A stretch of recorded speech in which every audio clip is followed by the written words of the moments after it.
નમસ્કાર મિત્રો દેશ અને દુનિયાના સુપરફાસ્ટ સમાચારમાં તમારું સ્વાગત છે। સૌથી મોટા સમાચાર સામે આવી રહ્યા છે ઈરાન છોડવા માટે ભારતીયોને અપીલ કરવામાં આવી રહી છે। અમેરિકા ઈરાન સીઝફાયર વચ્ચે તહેરાન સ્થિત ભારતીય દૂતાવાસે એક એડવાઇઝરી જારી કરી છે। ભારતીય દૂતાવાસે ભારતીયોને ઈરાન છોડવાની સલાહ આપી દીધી છે। દૂતાવાસે કહ્યું છે કે ભારતીયો જલ્દીથી ઈરાન છોડી દે। વધુમાં તેમણે કહ્યું છે કે બધા ભારતીયો દેશ છોડો અને દેશ છોડતા સમયે અધિકારીઓના સંપર્કમાં રહે। દૂતાવાસે અલગ અલગ હેલ્પલાઇન નંબરો પણ જારી કર્યા છે। અન્ય મહત્વના સમાચારની વાત કરીએ તો આઈપીએસ મનોજ નીનામાનું રાજીનામું સામે આવ્યું છે। ગુજરાત પોલીસના ટ્રાફિક આઈજી મનોજ નીનામાએ સ્વૈચ્છિક રાજીનામું આપતા રાજકારણ ગરમાયું છે। 2006 બેચના આઈપીએસ અધિકારી હવે ખાકી છોડીને ખાદી ધારણ કરશે તેવી પ્રબળ શક્યતા છે। સૂત્રો મુજબ તેઓ અરવલ્લી જિલ્લા પંચાયતની ઓર બેઠક પરથી ભાજપની ટિકિટ મેળવી શકે છે। સરકારે તાત્કાલિક રાજીનામું સ્વીકારતા વહીવટી વર્તુળોમાં ચર્ચા છે કે તેઓ ભાજપમાં જોડાશે।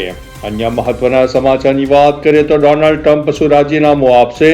ઈરાન સાથેના સીઝફાયર વચ્ચે અમેરિકામાં રાજકીય વિવાદ પણ ઊભો થઈ રહ્યો છે।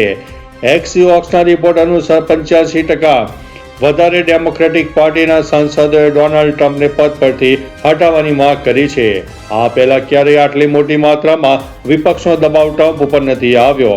ટ્રમ્પ ઉપર આરોપ છે કે એપસ્ટેઇન ફાઇલ્સના ગંદા ગુનાઓને ઢાંકવા માટે ઈરાન સાથે યુદ્ધ શરૂ કર્યું છે।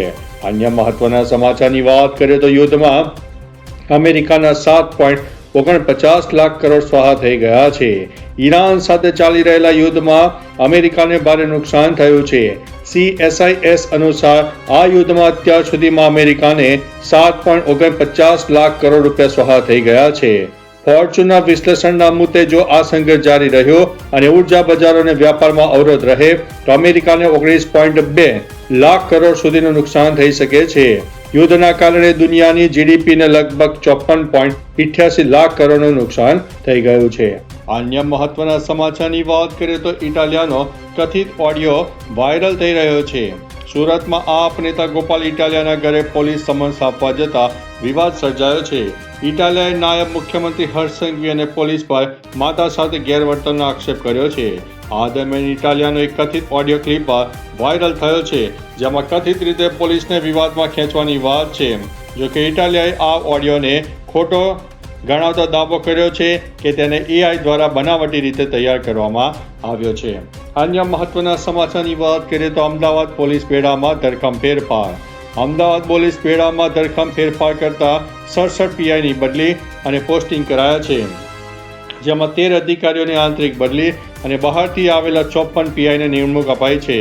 આ વખતે રાજકીય ભલામણોને બાજુમાં મૂકીને માત્ર ટ્રેક રેકોર્ડ અને CR આધારે નિષ્પક્ષ પોસ્ટિંગ અપાયા છે। વિવાદિત અધિકારીઓને સાઇડલાઇન કરીને કંટ્રોલ રૂમ કે ટ્રાફિકમાં મુકાયા છે જ્યારે મહત્વના પોલીસ સ્ટેશનમાં હવે કાયમી અધિકારીઓ મુકાયા છે। અન્ય મહત્વના સમાચારની વાત કરીએ તો CM મમતાએ ભવાનીપુરથી ઉમેદવારી નોંધાવી છે। પશ્ચિમ બંગાળની મુખ્યમંત્રી અને તૃણમૂલ કોંગ્રેસ સુપ્રીમો મમતા બેનર્જીએ આજે ભવાનીપુર વિધાનસભા સીટ ઉપર ઉમેદવારી નોંધાવી છે। આ દરમિયાન તેમને મીડિયા સમક્ષ બંગાળની ચૂંટણીને મહત્વપૂર્ણ ગણાવી છે। મમતા બેનર્જીએ કહ્યું છે કે બંગાળ તેની કર્મભૂમિ છે। વધુમાં તેમને ભવાનીપુરના લોકોને આર્થિક શુભકામના આપી છે અને તમામ 294 સીટો પર પાર્ટી ઉમેદવારોને વોટ આપવા માટે અપીલ કરી છે। અન્ય મહત્વના સમાચારની વાત કરીએ તો LPGને લઈને સરકારનો મોટો નિર્ણય। અમેરિકા ઈરાન યુદ્ધ વિરામ બાદ મોદી સરકારે LPG પર એક મોટો નિર્ણય લઈ લીધો છે। સરકારે ફાર્માસ્યુટિકલ, ફૂડ, પોલિમર, કૃષિ, પેકેજિંગ, પેઇન્ટ, યુરેનિયમ, સ્ટીલ, બીજ, સિરામિક ફાઉન્ડ્રી, ફોર્જિંગ અને કાચ જેવા ક્ષેત્રોને જથ્થાબંધ LPG પૂરો પાડવાનો નિર્ણય લીધો છે।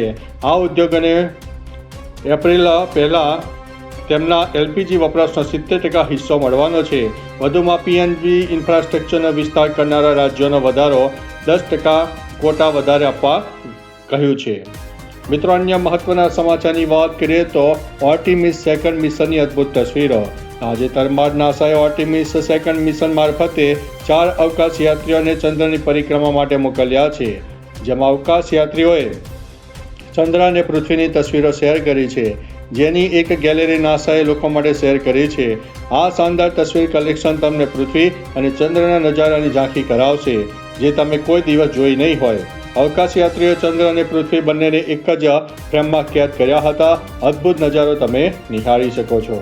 અન્ય મહત્વના સમાચારની વાત કરીએ તો સીઝ ફાયર બાદ વ્હાઇટ હાઉસ બહાર વિરોધ પ્રદર્શન. ઈરાન અને અમેરિકા વચ્ચે એક અઠવાડિયા માટે થયેલા યુદ્ધ વિરામની જાહેરાત બાદ વ્હાઇટ હાઉસની બહાર પ્રદર્શનકારીઓ જોરદાર પ્રદર્શન કર્યું છે. જેમાં પ્રદર્શનકારીઓ કહ્યું છે કે હું સૈન્ય કાર્યવાહીનો સખત વિરોધ કરું છું જેમાં આટલી મોટી સંખ્યામાં નાગરિકોના મોત થતા હોય. આ દરમિયાન અમેરિકાના 80થી વધારે સાંસદોએ રાષ્ટ્રપ્રમુખ ટ્રમ્પના રાજીનામાની માંગ પણ કરી છે. અન્ય મહત્વના સમાચારની વાત કરીએ તો ગુજરાતીઓના અપમાન મામલે ખડગેની માફી. ગુજરાતીઓને અભણ કહેવા બદલ ચોમેરથી ઘેરાયેલા કોંગ્રેસના પ્રમુખ મલ્લિકાર્જુન ખડગેએ અંતે નમતું ઝોક્યું છે.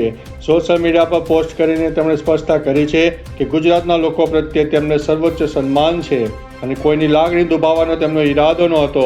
આ નિવેદન બાદ ભાજપે તેને અસ્મિતાનું અપમાન ગણાવીને ઉગ્ર વિરોધ કર્યો હતો. આ રાજકીય વિવાદ બાદ ખડગેએ મામલો થાળે પાડવા માટે દિલગીરી પણ વ્યક્ત કરી છે. અન્ય મહત્વના સમાચારની વાત કરીએ તો દુનિયાની શાંતિ માટે મોટો દિવસ તેવું ટ્રમ્પે જણાવ્યું છે. યુદ્ધ વિરામ બાદ ટ્રમ્પે વિશ્વ શાંતિ માટે મોટો દિવસ ગણાવ્યો છે. ટ્રમ્પે ટ્રુથ સોશિયલ પર પોસ્ટ કરીને કહ્યું છે કે ઈરાન હવે સંઘર્ષથી થાકી ગયું છે અને શાંતિ ઈચ્છે છે. આ સાથે અન્ય પક્ષો પણ તણાવ સમાપ્ત કરવાના પક્ષમાં છે. વધુમાં તેમણે કહ્યું છે કે ઈરાન હવે પોતાના દેશના પુનર્નિર્માણની પ્રક્રિયા શરૂ કરી શકે છે. અમેરિકા આ દરમિયાન સપ્લાય ઉપલબ્ધ કરાવશે અને પરિસ્થિતિ ઉપર નજર રાખશે. અન્ય મહત્વના સમાચારની વાત કરીએ તો આ વર્ષે ચોમાસું નબળું રહેવાની આગાહી વ્યક્ત કરવામાં આવી છે. ખાનગી હવામાન એજન્સી સ્કાયમેટના જણાવ્યા અનુસાર આ વર્ષે દેશમાં સરેરાશ કરતાં 6% ઓછો વરસાદ પડી શકે છે. જૂનથી સપ્ટેમ્બર દરમિયાન વરસાદ 94% રહેવાનું અનુમાન છે. જૂનમાં સ્થિતિ સામાન્ય રહેશે પરંતુ જુલાઈથી ચોમાસું નબળું પડશે. ખાસ કરીને મધ્યપ્રદેશ, રાજસ્થાન, પંજાબ અને હરિયાણામાં વરસાદની ઘટ વર્તાશે. ઓગસ્ટ અને સપ્ટેમ્બરમાં વરસાદ ઓછો પડવાની શક્યતા છે જેની સીધી અસર ખેતી ઉપર પડી શકે છે. અન્ય મહત્વના સમાચારની વાત કરીએ તો પાકિસ્તાનનું માત્ર નામ, ચીનનું હતું અસલ કામ. અમેરિકા અને ઈરાન વચ્ચે થયેલા 2 અઠવાડિયાના સીઝ ફાયરની પાછળ ચીનની મહત્વની ભૂમિકા સામે આવી છે. ચીને પડદા પાછળ રહીને ઈરાનને વાતચીત માટે તૈયાર કર્યો હતો. જોકે બીજિંગે આ ભૂમિકાને સ્વીકારી નથી. અમેરિકાએ રાષ્ટ્રપતિ ડોનાલ્ડ ટ્રમ્પને સંકેત આપ્યા છે કે ઈરાન સાથે વાતચીત માટે ચીનની ભૂમિકા રહી છે. જણાવીએ કે ઈરાન ચીનનો મુખ્ય વેપારી ભાગીદાર છે તેથી યુદ્ધનો અંત જલ્દી આવે બેઇજિંગ માટે તે મહત્વનું હતું. અન્ય મહત્વના સમાચારની વાત કરીએ તો અમરેલીમાં ભૂકંપના આંચકાથી ફફડાટ.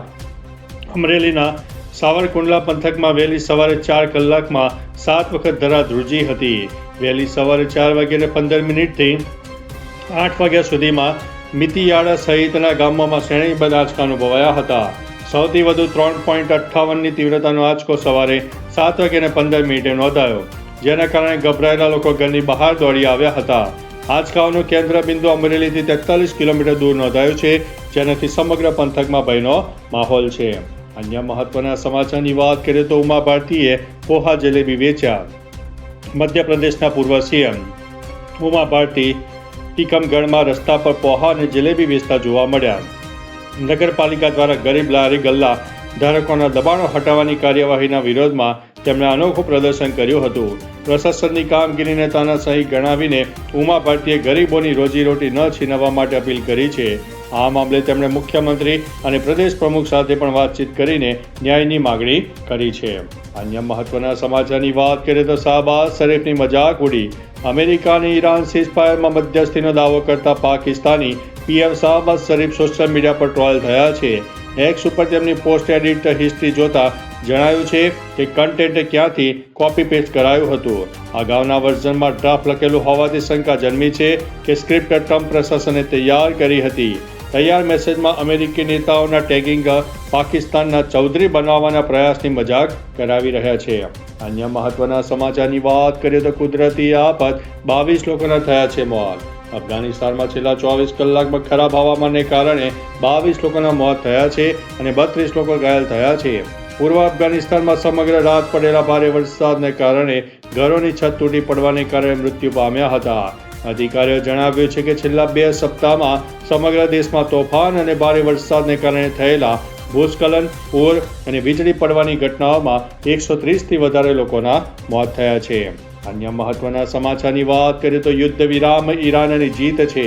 અમેરિકા અને ઈરાન બંને દેશો વચ્ચે 2 અઠવાડિયા માટે યુદ્ધ વિરામ થયું છે. ઈરાનના સુપ્રીમ નેતા મોજતબા ખામેનીએ યુદ્ધ વિરામ પર પ્રતિક્રિયા આપતા કહ્યું છે કે આ યુદ્ધ વિરામ ઈરાનની જીત છે અને અંતિમ કરાર પર ઇસ્લામાબાદમાં ચર્ચા કરવામાં આવશે. વધુમાં મોજતબા ખામેનીએ કહ્યું છે કે સુપ્રીમ સુરક્ષા પરિષદે યુદ્ધ વિરામ પ્રસ્તાવને મંજૂરી આપી દીધી છે, જણાવી કે છેલ્લા 1 મહિના કરતાં વધુ સમયથી આ યુદ્ધ ચાલી રહ્યું છે. અન્ય મહત્વના સમાચારની વાત કરીએ તો યુદ્ધમાં સીઝ ફાયર છતાં આ દેશો ટેન્શનમાં આવી ગયા છે. ડોનાલ્ડ ટ્રમ્પ દ્વારા સીઝ ફાયરની જાહેરાત કર્યા બાદ ગણતરીના કલાકોમાં ખાડી દેશોમાં સાયરન વાગ્યા હતા. સાઉદી અરેબિયા, યુનાઇટેડ આરબ એમિરેટ્સ, કુવૈત અને કતાર જેવા દેશોમાં સુરક્ષા એજન્સીઓ અચાનક એક્શનમાં આવી ગઈ. ઇઝરાયેલી સેનાએ દાવો કર્યો છે કે ઈરાન તરફથી મિસાઇલો છોડવામાં આવી છે. કતાર સરકારે સુરક્ષાના ખતરાને હાઈ લેવલ ગણાવીને તેના નાગરિકોને ઘરમાં રહેવાની કડક સલાહ આપીને કહ્યું છે કે હજુ ખતરો ટળ્યો નથી. અન્ય મહત્વના સમાચારની વાત કરીએ તો મોબાઈલ યુઝર્સ માટે ફાયદાના સમાચાર. દેશભરના લાખો મોબાઈલ યુઝર્સને નોંધપાત્ર લાભ મળશે. ટ્રાઈએ નવા ટેલિકોમ ગ્રાહક સુરક્ષા નિયમન બિલ 2026નો મુસદ્દો તૈયાર કરી લીધો છે, જે ટેલિકોમ ઓપરેટર્સોને સસ્તા રિચાર્જ પ્લાન શરૂ કરવાનો આદેશ આપે છે, જે ફક્ત વોઇસ અને SMS સેવાઓ પ્રદાન કરે છે. આ વાઉચર્સ નિયમિત પ્લાન કરતાં સસ્તા હોવા જોઈએ. ટેલિકોમ કંપનીઓ અને હિસ્સેદારોને 28 એપ્રિલ સુધીમાં આ અંગે ટિપ્પણી કરવા માટે કહ્યું છે. તો ચાલો મિત્રો, ફરીથી દેશ અને દુનિયાના સુપરફાસ્ટ સમાચાર લઈને મળતા રહીશું. ત્યાં સુધી અમને રજા આપશો. નમસ્તે.